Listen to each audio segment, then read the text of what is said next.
निर्वाचन जी पाखि गजपति जिला पारलाखेमुंडी विधानसभा क्षेत्र में राजनैतिक उष्मता भी बढ़िबारे लगी गाँ ठू सहर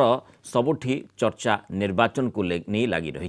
सेपटे प्रथम प्रार्थी तालिका दे आगे रही बीजेडी आउ ए संपर्क में अधिक सूचना देउछंती गजपति रिपोर्टर संतोष पट्टनायक। आसुची साधारण निर्वाचन एप्रिल 11 रे भोट दान करिवे पारलाखेमुंडीवासी तेबे वर्तमान सुद्धा जदि कहबा ताहले बीजेडी तार प्रार्थी डिक्लेयर कर सारानी आउ कांग्रेस कथा जदि कहबा एवं बीजेपी कथा कहबा से माने वर्तमान सुद्धा चित्र स्पष्ट करना कि पारलाखेमुंडी निर्वाचन मंडल रु किए से मानक पई निर्वाचन लड़िबो। आम सहित पारलाखेमुंडीर किछि बुद्धिजीवी एवं स्थानीय बासिंदा रहिसंती सीधा सड़क पचारिबा आगे जेहेतु निर्वाचन पाखे आसिलानी अनेक समस्या को नहीं एवं जो माने प्रतिश्रुति देबे प्रतिश्रुति पालन करि परिबे सही परि नेता को साधारणतः भोटर भोट दियंती। आपणक मनरे कौन वर्तमान आसुची केवल गोटे दल ही निजर प्रार्थी घोषणा करछि अन्य माने करि नाहंती कौन भाबुचंती पारलाखेमुंडी निर्वाचन मंडली को अन्य दल माने केमिति देखुचंती बोली वर्तमान तो पाला महाराजंकर नातुणी को बीजेडी प्रार्थी भाव नाम करछंती और अन्य दल जाक से कौन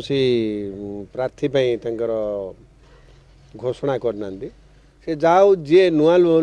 हम सी ही पारलाखेमुंडी उन्नति मत रहो। आपण कौन कहे मुख्य करी केमितिया समस्या जी समाधान करि परिबो सेमितिया नेता को भोट देबे कि कौन कहे आपण मन रे कौन चल आम चाहूँ जो व्यक्ति आमर सेवा करिवो एक दुई हूँ आमर काम काम धाम करिवो पानी समस्या इलेक्ट्रिक समस्या रेलवे समस्या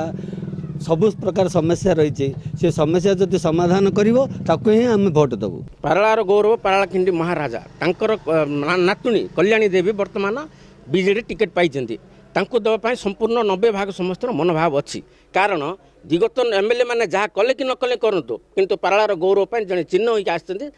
एथर देवाई आम मन स्थिर होती आम देवा स्थिर कर रेलवे कथा कहुँ कि पानीय जल कथा कहु नाल नर्दमा कथा कहु ताहा प्रमुख भूमिका ग्रहण कर चलित निर्वाचन में जी ये सब समस्या समाधान करपरी नेता को ही लोक मैंने भोट देवे जहाँ कहते गजपति जिला पारलाखेमुंडी संतोष कुमार पट्टनायक कलिंग टीवी।